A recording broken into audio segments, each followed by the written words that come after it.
이번 시간에는 문학개념어 17강의 두 번째 파일이죠. 소설의 맵 함께 보고 있고요. 이제 10번 문제부터 풀어보도록 합니다. 자, 10번 볼게요. 고향을 떠나 서울로 상경한 가족들은 서울살이에 적응하지 못하고 다시 고향에 돌아가려 하지만 다시 고향에 돌아가 보니 예전의 풍경들은 사라지고 없었어. 자, 서울살이 하다가 고향으로 다시 돌아갔어요. 뭐예요? 산업화 과정에서 이촌향도 현상이 많이 일어나죠. 자, 이촌향도가 무슨 뜻이요? 고향을 떠나 도시로 향한다는 뜻인데, 이촌향도 현상이 일어날 수밖에 없었던 이유는 첫째, 정부의 정책 때문이라고 할 수 있습니다. 당시 정부는 급속한 산업화를 이루기 위해서 여러 가지 정책을 펼쳤는데 그 중에 하나가 추곡 수매 정책이 있었습니다. 추곡 수매 정책은 뭐냐면 시골에서 농사 지은 것을 한꺼번에 계약을 해서 사들이는 건데 그 가격이 터무니없이 쌌어요. 게다가 이때 수입 개방 정책이 이루어졌어요. 농산물을 수입 개방하니까 상대적으로 비싼 우리 농산물이 팔리질 않았습니다. 그러니까 농사를 지을 필요가 없어서 도시로 이주했는데 도시에서도 좋은 생활을 할 수가 없었죠. 아주 빈곤한 노동자의 삶을 살 수밖에 없었습니다. 이런 삶을 그린 소설이고요. 다음 김원일의 어둠의 혼이라는 소설 볼게요. 자, 이 소설도 2년간의 대립을 보여주는 소설인데 특이하게 2년간의 대립을 표면에 드러내지 않아요. 왜냐하면 서술자가 어린 아이인 나거든요. 그래서 나는 2년간의 대립이 뭔지 몰라요. 그런데 우리 가족의 일은 알죠. 나의 아버지는 좌익으로 물려서 처형을 당하게 돼요. 좌익이 뭐예요? 공산주의를 표방한 것이거든요. 좌우익 간의 갈등이 첨예하게, 그죠? 이데올로기의 갈등이 있는 가운데 나의 아버지가 자익운동을 하는 것이 발각되어서 숨어 지내다가 경찰에 연행되고요. 총살당하는 모습을 목격하게 돼요. 그 하루간의 이야기를 그렸는데 이 어린아이의 눈에 비친 아버지의 총살 장면을 그로 인한 어린아이의 이 충격을 다루기 때문에 이 좌우 간의 이념 대립이라는 사실을 전면적으로는 드러내지 않고 우회적으로 이제 주제를 전달하는 거죠. 그로 인해서 이 아이가 겪는 상처와 정신적 성장을 다룬 소설이에요. 자, 여기서 알아둬야 할 것은 서술자가 어린아이인 나란 말이에요. 이로 인해서 얻을 수 있는 효과가 이념 문제를 우회적으로 전달하는데 오히려 더 비극성이 심화된다는 것 알아두시면 좋겠습니다. 자, 그럼 지문 한번 볼게요. 아, 나는 보았던 것이다. 달빛 아래 희미하게 드러나는 아버지의 처참한 얼굴을. 반쯤은 피해가려고 나머지 부분은 하얗게 바래버린 찌그러진 얼굴.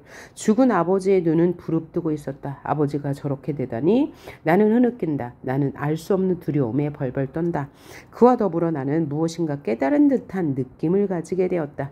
그 깨달음의 느낌, 그 느낌을 정확히 꼬집을 수는 없지만 이를테면 살아가는데 용기를 가져야 하고 어떤 두려움도 슬픔도 이겨내야 한다는 그런 내용의 것이다. 그래서 이 어린이의 성장 이야기를 다룬 뭘 통해서? 이념의 대립을 통해서. 그럼 문제 한번 볼까요? 주인공 나는 아버지의 죽음을 목격했죠. 더 열심히 세상을 살아야 한다는 것을 실감했죠. 이것을 소설에서 세계와의 갈등으로 봐야 할까요? 사회와의 갈등으로 봐야 할까요? 나가 주인공이에요. 나는 2년간의 대립이 뭔지 모르기 때문에 나의 성장을 다뤘으니까 세계와의 갈등으로 보셔야 한다는 것. 그 다음 12번 이태준의 복덕방, 이 이야기도 역시 6.25 전쟁 직후에 혼란한 사회 를 배경으로 하면서 이 복덕방에 모인 세 노인의 이야기를 중심으로 이야기가 펼쳐지는데, 여기서 말하고자 하는 바는 인간성 상실입니다. 인간성 상실에 대한 고발이에요. 이 복덕방에 세 노인이 있습니다. 민노인. 민노인이 아니고 안초시예요. 안초시, 서참이, 박희환이라는 세 사람의 노인이 복덕방에서 소일하며 지내고 있는데, 이 당시가 이제 일제강점기란 말이에요. 그래서 초시, 참이라는 명칭을 통해서 알 수 있듯이 일제강점기 이전에는 그래도 사회적으로 괜찮은 사람, 그죠? 사회적 지위가 있던 사람들이었는데, 일제강점기가 되면서 그 지위도 잃고 재산도 잃고 굉장히 변한 사회에 적응하지 못하면서 살고 있는 가운데, 서참이라는 사람이 복덕방을 차렸고요. 할 일이 없는 안초시와 박희환은 항상 이 복덕방에서 모여서 지내게 되고, 그러던 어느 날 안초시가 이제 투기 바람이 불어서 땅 투기를 하게 되는데, 자신은 돈이 없고 딸 안경화에게 이야기해서 땅의 돈으로 딸이 직접 부동산 투기를 하게 되는데, 그것이 사기를 당했다는 것을 알게 돼요. 그래서 안초시는 자살을 하게 됩니다. 그래서 안초시가 자살한 것을 맨 처음 발견한 사람은 박희환이에요. 박희환이 발견하고 안경화한테 연락을 하는데, 안경화는 무슨 이야기를 하냐면 발레리나 였거든요. 그래서 자신의 명성에 누가 될까봐 이 자신의 아버지가 자살했다는 것을 밝히지 말아달라고 해요. 그래서 이 박희환은 그러면 장례라도 성대하게 치러달라라고 해서 장례를 치르는 장면이 이어지고요. 이 장례식장에 간 서참이와 박희환은 이 안경화의 행태에 분노하는 동시에 이 안초시의 삶을 안타까워하는 내용으로 끝납니다. 그래서 작가가 하고 싶은 말은 인간성 상실, 다른 말로 배금주의를 비판하는 거예요. 자, 일제가 되면서 사회가 급격하게 변했죠. 그래서 사람들은 돈을 쫓아가게 되죠. 바로 어떤 인물이 그래요? 안경화와 안초시라는 인물이 그래요. 자, 안초시는 일확천금으로 돈을 벌겠다고 투기를 하고요. 안경화는 그것에 동조하면서 아버지에게는, 이 사람은 좀 여유가 있는 사람이지만 한 푼의 돈도 쓰지 않거든요. 그래서 이 배금주의, 또 안초시와 안경화의 모습을 통해서 가족관계 붕괴, 그 다음에 일제에 의해서 삶의 기반이 상실된 한국인들의 우울감을 보여주는 소설입니다. 본문 한번 볼게요. 경제적으로 무능한 노인인 안초시는, 이 사람이죠, 친구 서참이의 복덕방에서 소일한다. 사회적으로 인정받는 유명한 무용가인 딸을 뒀지만 딸은 늘 아버지를 무시한다. 어느 날 안초시는 친구인 박희환 영감의 정보에 끌려 딸 안경화에게 땅 투자를 권하게 되고, 안경화도 이 말에 기가 솔깃해 거금을 투자해요. 그런데 아무리 기다려도 개발에 대한 소식은 들려오지 않는다 라고 했어요. 자, 그래서 문제를 보니까 부동산 개발이 시작된 시기이므로 시대상은 개발이라고 했으니까 산업화 도시화겠죠. 을 바탕으로 하는 것을 알 수 있다. 경제적으로 무능한 안초시는 세속적 인물이죠. 무능하다고 했으니까 사회적 약자가 되겠네요. 사회적으로 인정받는 유명한 안경화는 돈의 노예라고 볼 수 있어요. 왜냐하면 아버지인 안초시를 무시하는 동시에, 그러면서도 안초시가 땅 투기를 권유했을 때 그 땅에 투자를 했고, 그 다음에 안초시가 돌아가셨을 때는 자신의 명성만 생각하여 그의 죽음이 자살이라는 것을 알리지 않았거든요. 다음 소설 볼까요? 레디메이드 인생이라는 채만식의 소설은 이 제목에 큰 의미가 담겨 있는데 이미 만들어진 인생이라고 해석할 수 있어요. 그래서 우리 사회의 기성품이라고 해석할 수 있는데 일제강점기를 배경으로 하고 있습니다. 근데 여기 주인공들은 다 지식인이거든요. 근데 일제강점기 때 사람들이 이렇게 많이 배운 이유는 왜 많이 배웠겠어요? 훌륭한 직업을 가지려고, 좋은 직업을 가지려고 막 일제가 부축해서 정말 대학까지 아주 없는 돈 있는 돈 끌어서 나왔는데 실제 대학을 졸업하고 나면 할 일이 없었습니다. 그래서 이 지식인들은 팔리기만을 기다려요. 팔리기만을 기다려. 팔리기를 기다린다는 것은 직장을 얻기를 기다린다는 얘기요. 그러나 직장을 얻을 수가 없어요. 그래서 이 지식인들의 인생을 다룬 게 레디메이드 인생이다. 여기 나오는 주인공은 지식인이죠. 그런데 직업이 없어요. 직업이 없는데 또 아들도 있습니다. 그런데 이 아들을 공장에 팔아넘겨요. 왜 그렇게 팔아넘겼냐? 자신은 레디메이드 인생처럼 할 일이 없이 살고 있잖아요. 그래서 아들은 차라리 교육을 시키지 말고 일찍부터 기술을 배워서 쓸모 있는 인간이 되라. 기성품이 되지 마라. 라는 그런 뜻으로 이제 아들을 공장에 팔아넘기는데 비판적 요소가 많죠. 사회에 대한 고발도 있고 이 무기력한 지식인들의 잘못된 선택에 대한 비판도 있을 거예요. 그러면 한번 읽어봅시다. 무직한 인텔리라고 했어요. 인텔리라는 것은 지식인이라는 뜻이에요. 무직인 지식인, 무직 직업이 없는 지식인, 동경 유학을 하고 잡지사에서 근무한 적이 있는 실업자, 주인공이죠. 한때 좌익운동에 가담했어. 사회주의 운동. 가진 기술은 없으면서도 배웠기 때문에 직업에 대한 눈이 높은 주인공. 쓸데없는 잡지식이나 가지고 있는 당시의 고등 실업자. 고등 실업자는 뭐냐면 학력은 높으나 실업자인 사람의 전형적인 인물. 굶기를 밥 먹듯이 하는 가난 속에서도 식민지하의 체제에 대한 비판의식을 갖고 있지만 결국 아무런 해답도 얻어내지 못하는 무기력한 지식인. 그래서 무기력한 지식인을 비판하는 것 하나, 또 일제강점기라는 사회 구조를 비판하는 것 하나, 자식을 본인이 책임지지 않고 일터로 모으는 아버지로서의 부정적인 면을 비판하는 것도 이제 주제에 해당할 거예요. 그럼 문제 한번 봅시다. 의 인물이 주인공인 소설은 전형적인 무기력한 지식인을 주인공으로 하고 있죠. 그들의 태도는 비관적이에요. 작가는 그 주인공들을 일부 비판하지만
즉 황금 열풍 시대에 광업에 대한 모든 제출 서류를 대신 써주던 영업소예요. 영업소.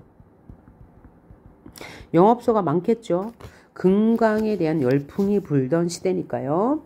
광무소, 인지대 100원, 열람비 5원, 수수료 10원, 지도대 18전, 출원 등록 광고 뭐 어쩌고저쩌고, 조선 전토의 칠할 시시각각으로 사람들은 졸부가 되고 또한 몰락하여 갔다. 그러니까 이 황금강 시대에 정말 일확천금으로 돈을 번 사람도 있었단 이야기죠.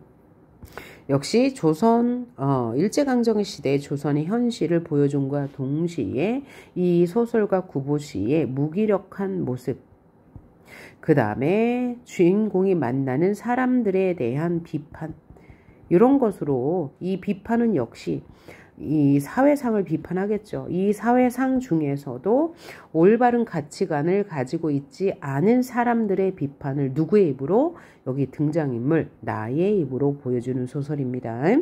자, 그 상황에서 일제강점기 현실은 돈이 중요한 시기가 되어서 사람들은 독립을 위해 힘쓰지 않고 돈을 벌기 위해서 힘쓰고 있으니까 황금강 시대라고 한 거죠. 그래서 점점 물신주의가 퍼지게 되었다. 물신주의는 뭐냐면 물건, 여기서 물건은 돈을 말해요. 돈을 신처럼 받드는 생각을 하게 되었다. 민족주의는 뭐야? 우리 민족의 이익을 최우선으로 하는 거니까 민족주의는 아마 독립이 될 거예요. 그런데 반대. 그래서 이 소설가 구보의 입을, 등장인물을 통해서 이 사회의 면모를 비판하는 그런 내용이 되겠습니다. 얘는 의식의 흐름 기법을 사용하기 때문에 얘가 시험에 나온다면 매우 어렵습니다. 그 다음 작품 볼까요? 김군, 내가 고향을 떠난 것은 5년 전인 일이다. 이것은 군도 아는 사실이다. 여기서 군은 김군을 말하겠죠. 나는 그때 어머니와 아내를 데리고 떠났다. 내가 고향을 떠나 간도로 간 것은 유랑민이네요. 유랑민. 너무나 절박한 생활에 시들은 몸에 새 힘을 얻을까요? 새 희망을 품고 새 세계를 동경하여 떠난 것도 군은 아는 사실이다. 이 사상이 나로 하여금 집을 탈출케 하였으며 땡땡단에 가입하게 하였다. 어떤 생각이 중요하네요. 이 말하고 있는 사람의 생각. 비바람 밤낮을 헤아리지 않고 벼랑 끝보다 더 험한 선에 서게 한 것이다. 자, 여기까지 내용을 보니까 김군에게 말하고 있는 나는 지금 아내와 어머니를 데리고 간도로 떠났고 또 집을 탈출한 이유가 나왔네요. 집을 탈출한 이유가 어떤 사상 때문이래요. 그래서 어떤 단체에 가입하고 비바람 밤낮을 헤아리지 않고 벼랑 끝보다 더 험한 선에 섰다. 뭐 했다는 얘기예요? 뭔가 단체에 가입해서 이때 당시 일제강점기니까 무슨 운동? 사회주의 운동을 했을 것이다 라고 짐작하셔야 됩니다. 이때 이 사회주의 운동은 독립운동의 일환이었습니다. 자, 볼까요? 문제. 일제강점기 시대적 모순을 절감하는 적극적 인물은 공산주의죠. 사회주의에 빠지기도 하였으며 그들은 공산주의 사상에 경도되어 열중하여 우리 민족 독립을 위해서, 그죠? 근대화는 아닐 거예요. 독립의 일환으로 신념을 이용하기도 하였다. 어떤 신념? 이 사회주의 신념, 공산주의 신념을 이용하기도 하였다. 이런 내용도 있고요. 다음 내용 한번 볼까요? 자, 소설 만무방입니다. 한번 읽어볼게요. 응호는 진실한 농군이었다. 진실한 농부였대요. 나이 31로 무던히 철났다 하고 독리에서 쳐주는 모범 청년이었다. 그런데 별을 베지 않는다. 남은 다들 거둬들였고 털기까지 하련만 그는 별을 벨 생각조차 하지 않는다. 지주라든 혹은 그에게 장리를 놓은 김참판이든 뻔질 찾아와 별을 베라 독촉하였다. 얼른 털어서 낼 건 내야지 하면 그 대답은 계집이 다 죽게 생겼는데 벼는 다 베서 뭐예요? 자, 어떤 상황입니까? 응호는 원래 건실한 농사꾼이었는데 벼가 다 익었으나 그것을 베지 않아요. 그래서 지주, 장리가 아주 뻔질나게 찾아와 자주 찾아와서 저거 빨리 배라고 말한 이유는 뭘까요? 지주는 땅의 주인이죠. 장리를 놓은 김참판. 장리를 놓다는 것은 이자를 놓았다는 얘기야. 그러니까 이자놀이 하는 사람 지주는 뭐요? 저 배를 빨리 배야지 그 벼를 배서 우리한테 돈을 갚아야 될 거 아니야. 그죠? 이자를 받아야 되고 지주는 그 땅을 빌려준 값을 받아야 돼. 그런데 이 농사꾼인 응우는 왜 벼를 안 베요? 자, 벼를 베봤자 그들에게 지주에게 돈 띄워주고 그 다음에 이자 놀이하는 이 장리에게 돈을 띄워주면 어떻게 해요? 남는 게 없어요. 벼를 베나 안 베나 똑같아요. 그러니까 안 베는 거죠. 일제강점기 때 이 농민들의 가혹한 현실을 보여주는 거예요.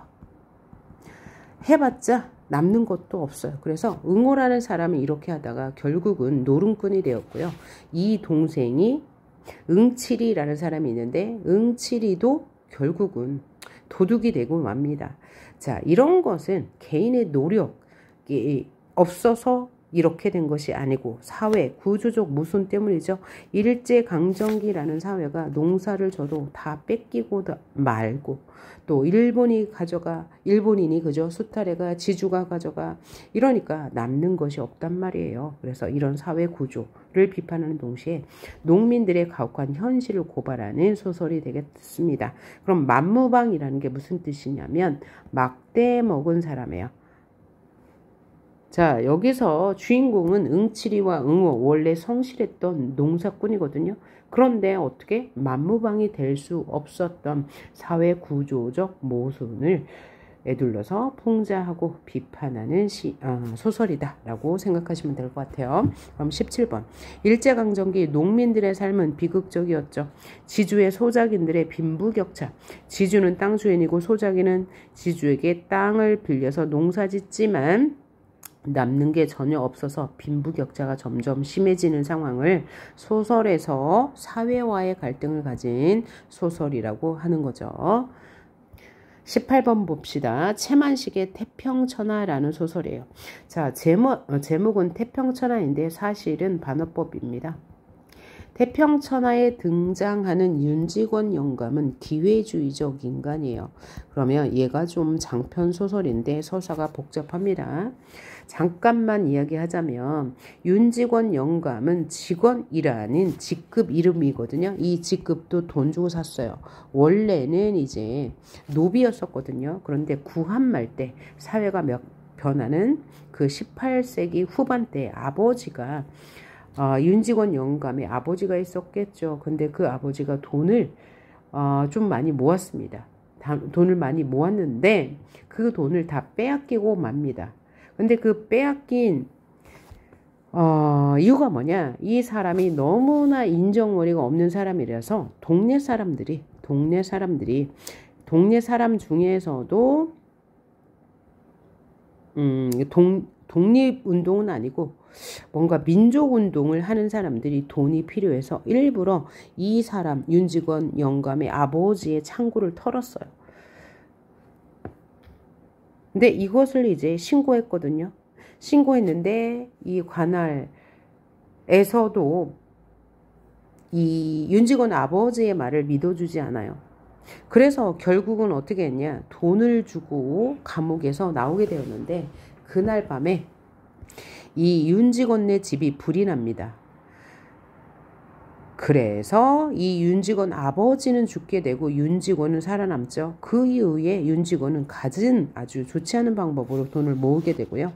굉장히 많은 돈을 모았습니다. 그래서 갑부가 되었는데 시대는 바뀌어서 일제강점기 상황인데 이 윤직원 영감은 굉장히 뭐라고요? 이기적인 인물이라서 이 나만 빼고 다 망해라 이 세상 뭐 이렇게 말합니다. 그러니까 일제강점기라는 현실에 전혀 관심이 없고 자신의 부를 지키기 위해서 손자는 뭐 해야 되고 아들은 뭐 해야 되고 이런 생각으로 가득한 인물이에요. 그래서 이 서술자는 윤직원 영감으로 대표되는 기회주의적인 인간을 비판하죠. 그러기 위해서 서술자의 개입이 드러나고요. 또 하나는 판소리 사설 2의 문체가 드러나요. 비판하기 위해서 앞에서 얘기한 적이 있죠. 자, 한번 내용 봅시다. 윤직원은 소장료와 이자 수입으로 부를 쌓았어요. 자, 소장료는 뭐야? 이 사람이 지주이기 때문에 다른 소작인에게 땅을 빌려주고 얻는 대가가 소장료예요. 그 다음에 이자 수입은 뭐였어요? 고리대금업을 통해서 버는 거죠. 고리대금은 뭐야? 이자놀이 하는 거예요. 이자 수입으로 돈을 쌓았으니 모렴치한 행동을 일삼으며 돈을 아끼는 인물이다.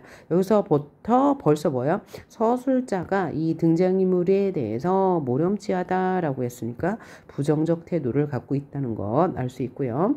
윤직원의 아버지는 구한말 화적패의 손에 죽임을 당했다. 여기서 화적패는 도둑의 무리라는 뜻인데 실제로 돈을 뜯기 위한 그런 도둑은 아니었고요. 뭔가 그 민족운동을 하기 위해 모인 단체를 말해요. 민족운동. 구한말대를 당하고 이후 윤직원은 우리만 빼고 어서 망해라 라는 말을 달고 삽니다. 를 외치며 재산을 모은다. 여기서 그는 윤직원 영감이겠죠. 자신이 재산을 모으고 지킬 수 있는 일제강점기를 태평천하라고 말해요. 왜 재산을 지킬 수 있습니까? 일제가 감시를 하니까 돈을 뺏길 염려가 없는 거죠. 그래서 이 일제강점기를 태평천하라고 말하는 이 인물을 비판하는 소설이 되는 거죠. 그럼 18번 풀어볼까요? 그 와중에 시대적 문제를 외면했죠. 누가요? 윤직원 영감은. 시대적 문제가 뭔데요? 일제강점기. 돌아보지 않고 역사의식이 부재해. 역사의식이 없는 사람들은 기회주의자죠. 로 변모한다. 바로 윤직원 영감이 그런 인물이 되는 거예요. 그 다음 채만식의 논이야기라는 소설. 자, 이 소설도 작가가 채만식이죠. 그 다음에 태평천하 채만식입니다. 위에서 나왔던 만무방도 역시 채만식의 작품이에요. 채만식의 작품 이렇게 현실을 고발하고 어떤 인물을 풍자하는 소설을 많이 썼습니다. 논이야기 역시 그런 소설인데요. 부정적인 인물형이 나와요. 한덕문인가? 이런 부정적인 인물을 에둘러서 비판하는 풍자를 쓰는 동시에 정부의 정책, 이 정부에 대해서도 비판하는 소설이 되겠습니다. 논이라는 것은 농민들의 삶의 기반이 되는 이 논이거든요. 그래서 농민들이 어떻게 무너져가고 있는지도 보여주는 동시에 정부의 정책이 어떤지 이 한덕문이라는 사람이 어떤 삶을 사는지를 통해서 모두를 비판하고 있는 소설이라고 보시면 되겠습니다. 일본인들이겠죠. 일제강점기 토지와 그 밖에 온갖 재산을 죄다 그대로 내어놓고 보따리 하나에 몸만 쫓기게 되었다. 그러니까 해방이 되었어요. 광복이 되었어요. 이야기를 들은 한생원이 한덕문입니다.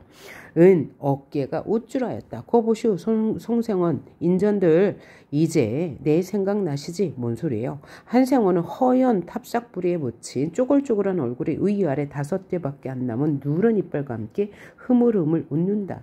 그러니까 한덕문은 지금 어떤 생각을 하고 있냐면 일본인이 조선에서 물러갔으니까 자신이 일본에게 팔았던 땅을 자신이 다시 찾을 수 있을 거라고 생각합니다. 그래서 지금 희죽희죽 웃고 있는 거예요. 구한말 때 이 한덕문의 아버지한테는 땅이 있었습니다. 그런데 고을 원님이 동학농민운동에 가담했다는 누명을 씌워가지고 그 땅을 모두 빼앗아가 버려요. 이것은 그 가렴주고 하는 지배자의 모습이죠. 그러니까 탕과놀이예요. 그죠? 가렴주가 뭐예요? 가혹하게 백성들에게 그죠? 세금을 뺏거나 무리하게 돈을 빼앗는 행태를 가렴주구의 행태라고 하거든요. 그러니까 정부의 잘못이죠. 그래서 땅이 갑자기 없어졌어요. 이 상태에서 일제강점기를 맞이한 거죠. 그런데 이 한덕문은 게으르고 노름을 좋아해서 땅을 팔게 됩니다. 일본인에게 팔게 돼요.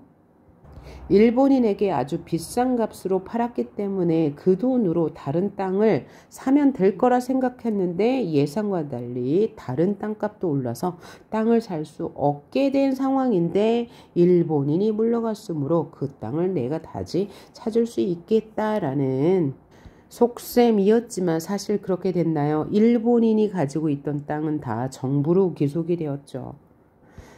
그래서 이 한덕무는 분노하면서 내가 독립이 되었을 때 만세 안 부른 거 잘했다라고 이야기합니다. 그래서 이 소설에서 비판하고 싶은 것은 이러한 시대에 즉 역사의식이 없는 개인의 소시민성, 자신의 이익만 생각하는 개인을 풍자하는 것과 동시에 국가가 농민의 삶에 도움을 주지 못하는, 기여하지 못하는 것도 애둘러 풍자하고 있는 소설이라고 보시면 되겠습니다. 그럼 문제를 볼까요? 해방이 되자 사람들은 가치 규범이 흔들리고 기회주의자들은 다시 한번 도약을 꿈꾼다. 따라서 도덕적 가치가 바로잡힌이 아니겠죠. 뒤집힌 시기라고 할 수 있네요. 일제강점기 직후, 해방 직후가 되겠네요. 자, 다음 문제부터 오상원의 유해에 나오는데요. 19번까지 두 번째 파일에서 마치도록 하고요. 다음 17강 세 번째 파일에서 보도록 하겠습니다. 우리 지금 문학개념화 17강에서 소설의 맵 공부하고 있는데요. 이 소설의 맵을 한번 소설에서는 이런 내용을 주로 다루는구나를 아실 수 있거든요. 이 강의를 들으면. 그러니까 어떤 소설이 나오더라도 비슷한 유형의 소설일 거예요. 그러니까 주제를 이렇게 잡아야 되고 내용은 주로 이런 것이 나온다. 그 다음에 어떤 표현법을 쓰더라 라는 것 정도를 이 강의를 들으면서 이번 학습을 하면서 숙지하시길 바랍니다. 수고하셨습니다.